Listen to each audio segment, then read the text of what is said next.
privilege. We thank you for this opportunity. We thank you for the grace of our Lord Jesus Christ that has been bestowed upon us. For this is the day that you've made, and we rejoice. We're glad in it.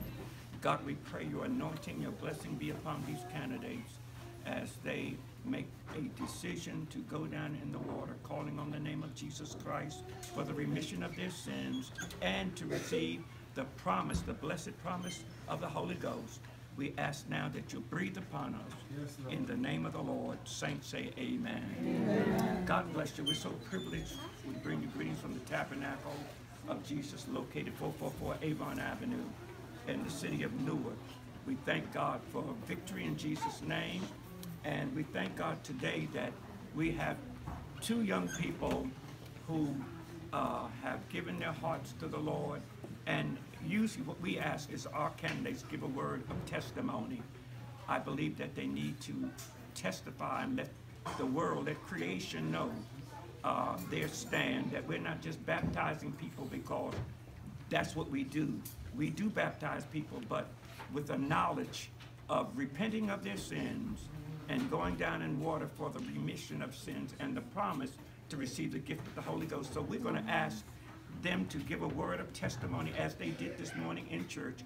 And after that, we will share a couple of scriptures that we all normally know, Acts 2:38, and also a couple of other supporting scriptures. And then Brother Joe Barrett will be ready to take them down in the water. Let the church say amen. Amen. So we're going to hear now from Sister Sister Ruth Armstead. She's going to give us a brief word of testimony in the name of the Lord. Sister Ruth. Amen. Praise the Lord, everybody. Praise the Lord. Praise the Lord. I've been baptized before, but my father had us baptized when we were little children coming up, so I already know the word, I know the Bible, but I just wanted to do it again because we were kids and I didn't understand the baptism. I didn't understand the word, but now I'm grown and older, so I understand, you know, what baptism is all about, so that's why I'm going to be doing it again. Amen. Amen. Brother Stephen Boynes. Amen. I just want to be baptized to be saved. Brother Kareem has brought the importance in my life, and I don't want there's no other better life than Jesus Christ.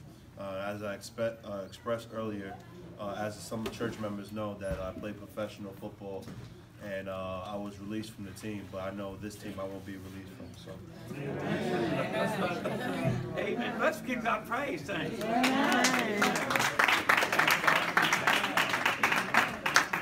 In the book of Acts, chapter 2, most of you know it by heart. We quote it by heart all the time, but we constantly need to reiterate the power of the scripture when Peter told them what they ought to do. When they heard this, Acts 2:37 and 38, when they heard this, they were pricked, or conviction, Holy Ghost conviction came upon them. They were pricked in their heart, and they said unto Peter the apostle, and to the rest of the apostles, men and brethren, what shall we do? That's the question. What do we need to do? And Peter said unto them, say them, repent. That always precedes water. Repentance. He said, repent and be baptized. Every one of you. Not some of you, but every one of you. In the name, church say name. Name. We believe in the significance of his name. For there's no other name under heaven given men whereby we must be saved but the name of the Lord Jesus. The scripture says, whatever you do, do it all in the name of Jesus. His name is a strong tower, and the righteous runneth into it, and they are safe.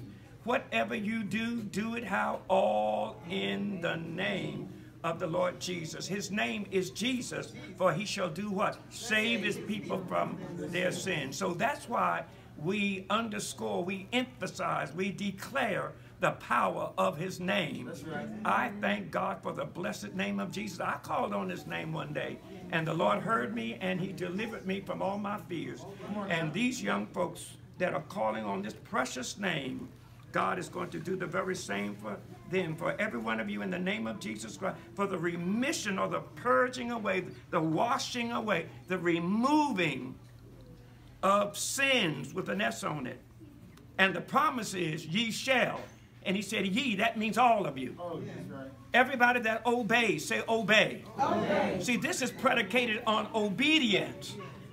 We're not just baptizing folk. You did that when you were in the Baptist church. When you were in the Methodist church, you got baptized, you got sprinkled. You did it because tradition said you're supposed to get baptized when you're a certain age. But that's not salvation. That's right. Salvation is right here. He said, you shall receive the gift of the Holy Ghost, for the promises unto you and to your children and to all that are far off, even as many as the Lord our God shall call. Because when you go down in his name, you are identifying with him in his death, burial, and resurrection. This isn't just something we do. In fact, two things the church is supposed to never quit doing: baptizing and the Lord's Supper. Those two things, water baptism is an ordinance. God help us not to let this new generation purge this truth away. Water baptism and the Lord's Supper, breaking bread. Those two ordinances must never be replaced with dancing and jigging and all of these things. These two principles must remain in the church. You ought to die holding on to these truths. Let me hear you say amen. Amen. This generation is getting too shallow. We're letting too much creep in. We got to hold on to these basics and these fundamentals and don't let them go. I don't care what generation come in. It's written here. It's written. Right here. Man shall not live by bread alone, but by every word. And you just heard his word. And in your hearing, if you'll obey, that's what he wants. Have you obeyed? She was already baptized. Who said you can't be rebaptized?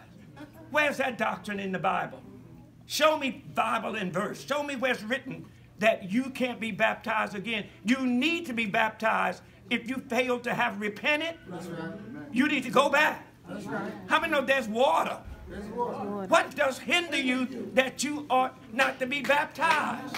Come on now. Humble your proud self. My Lord.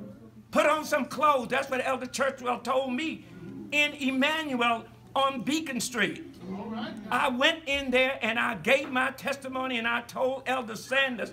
I told Elder Sanders and the saints that and Mother Donnie Bell Clark and Mother Wagner and all of them was there that night. I told them I was saved. I had given my heart to the Lord. I'd come off the streets off of Howard Street, off of whoring and full of drugs and lying and cheating and full of the world. I came in because Donnie Bell's son brought me to Emmanuel.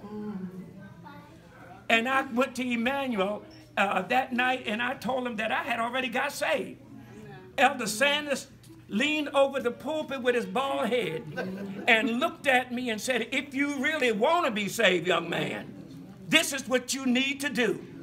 I got angry with him. I walked out of Emmanuel, walked right out of that church on Beacon Street. But that word caught me right on down the road. I couldn't get away from the truth. Because somebody told me, said, if you don't obey, you're going to hell. And I said, I want to obey. I found water. I found it wasn't in Emmanuel. It wasn't in King's Chapel in New York City. I went down to Pennsylvania, went down there to a camp meeting, and they were baptizing in Jesus' name. White folks, Spanish folks, they were going into the water, jumping in. I said, I'm going in there too. And I believed in my heart that I had repented of my sin. I was worthy to go down in that water. And if you repented of your sin, son, you're going to see a miracle in your life. Wonderful things are going to be happening. We're talking about a great God. We're not talking about some little tiny Jesus sitting on a gold statue somewhere. We're talking about the one true God. The one true God. That's what we Pentecostals believe, that there's only one God. Huh? That's what we preach in PAFW, Church of Our Lord Jesus Christ. There is one God, and He's got a name. How many know? And Jesus received that name from His Father by inheritance. And that's the name they going down in today. Okay.